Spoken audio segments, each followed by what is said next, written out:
Hola chicos, buenos días. Hoy día nos volvemos a encontrar en otra clase más. Hoy día trabajamos personal social con sexto grado. Trabajamos historia, como todos los martes. Estamos 27 de octubre del 2020. Hoy día vamos a seguir con el gobierno de Alberto Fujimori. En la clase pasada ya hemos visto su primer gobierno, ¿no? Que lo hemos visto pero en dos partes. Hoy día vamos a ver el segundo gobierno de don Alberto Fujimori, que su periodo duró entre los años 1995 al 2000. Ya en esta época, entonces vamos a ver las elecciones del 1995. ¿Qué pasó en estas elecciones? ¿Cómo fue que él fue proclamado nuevamente presidente de la República? Es que un sector de la oposición de Alberto Fujimori se unió en torno a la figura del ex secretario general de la ONU en ese tiempo, el embajador Javier Pérez de Cuéllar, conocido por todos nosotros. Llegado al país, este embajador fundó el Frente Político Unión por el Perú, o también llamado UPP, para lanzar su candidatura a la presidencia.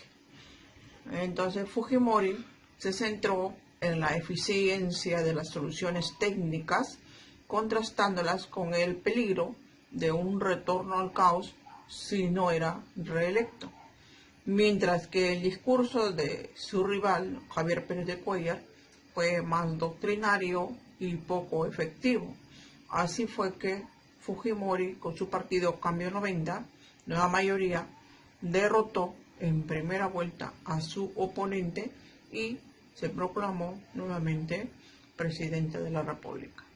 Después de esto, vamos a ver entonces ahora el aspecto político.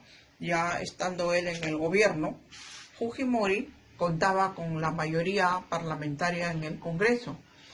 El poder del SIN es el Servicio de Inteligencia Nacional, que estaba a cargo de Montesinos. La prensa chicha, que se llamaba así, ¿no?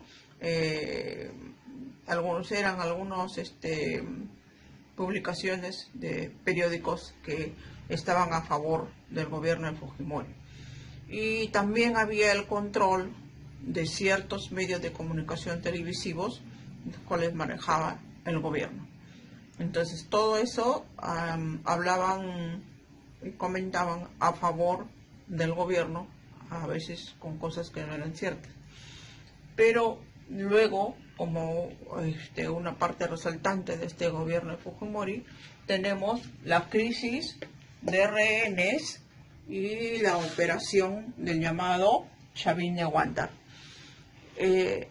En una breve síntesis vamos a relatar cómo fue esta crisis de rehenes y cómo fue que la operación Chavín de Aguantar tuvo éxito para rescatarlos.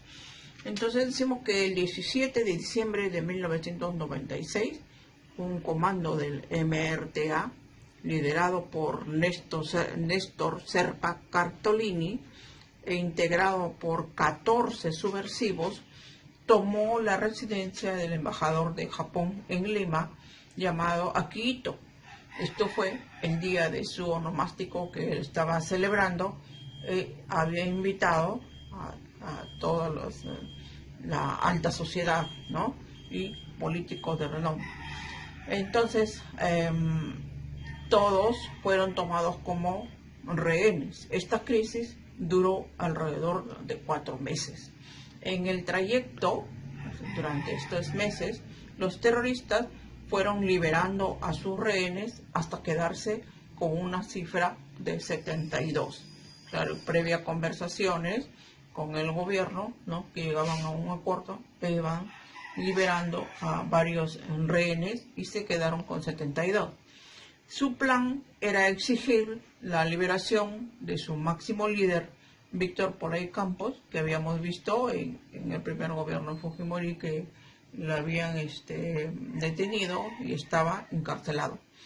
Pero la respuesta del gobierno fue rotunda, pues dijo no, y denegó esta exigencia.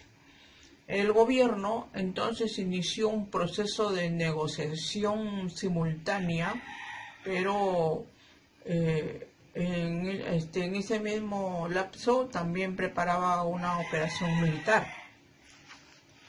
Y el 22 de abril de 1997 se realizó un violento operativo conocido como Chavín de Guanta.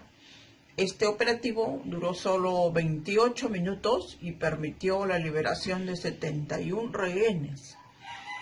¿Por qué 71? Porque el saldo de fallecidos fue un rehén, 14 subversivos y 2 comandos. Este operativo fue considerado por la población y a nivel mundial como la victoria y un ejemplo de operación de rescate militar, ¿no? Luego tenemos la ley de interpretación auténtica. Así como Fujimori hizo cosas de repente no resaltantes, también en esta ley de interpretación auténtica no se estuvo muy de acuerdo, ¿no?, con la población, porque en 1996 se promulgó la ley de interpretación auténtica de la Constitución, que era esto, que tenía como argumento en el artículo 112 de la Constitución de 1993, el cual indica la reelección inmediata por una sola vez.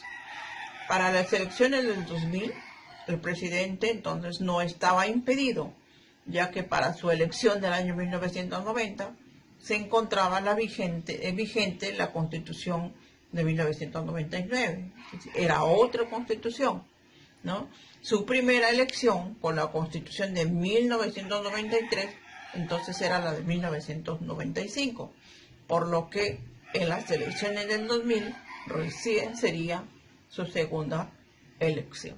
De eso se cogió él para seguir él teniendo el mandato presidencial, y vemos que en el año 2000 él otra vez se va a volver a reelegir presidente por tercera vez, pero aquí estamos recién viendo lo que es la segunda vez, pero ya hemos visto que hizo un juego ahí entre las dos constituciones para poder entrar a una tercera reelección.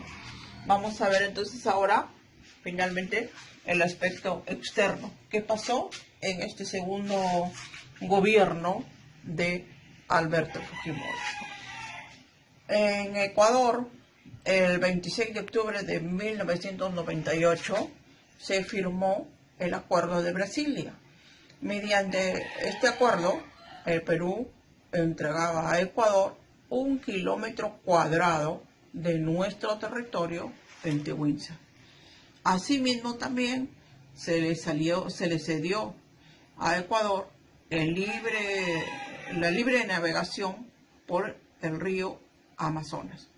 Y finalmente se delimitó definitivamente la frontera entre ambos países, porque había algunas partes donde no se había puesto frontera entre Perú y Ecuador, y de esto se aprovechan los ecuatorianos para poder pasar a nuestro territorio y finalmente tomar nuestras tierras, ¿no? Pero en un acuerdo que se firmó entre los dos países, resultó que Fujimori le entregaba una parte de nuestro territorio a Ecuador, y eso se llegó a saber mucho después todavía. Entonces, quedando ya Ecuador con mucho más territorio, recién se delimitó entre nuestro país y Ecuador, ya se puso los hitos para delimitar definitivamente a nuestro territorio y quedar como hasta ahora vemos en el mapa de nuestro país. Entonces, son cosas positivas y negativas lo que hizo don Alberto Fujimori en este segundo gobierno. Lo vamos a ver en la siguiente clase, qué sucedió ya en el tercer gobierno, donde ya don Alberto Fujimori salió del país, ¿no? Y ya conocemos la historia, o lo vamos a conocer con ustedes en la próxima clase. Entonces, chicos, no se olviden de contestar las preguntas del módulo de las páginas 16 al 18 y trabajar las respuestas. Están fáciles, lean otra vez, lean nuevamente su módulo y responden las preguntas y me lo presentan. No se olviden de hacer siempre la práctica del lavado de manos, no se olviden de lavarse bien las manos y no salir mucho de casa. Nos vemos, chicos, en la próxima clase. Chao.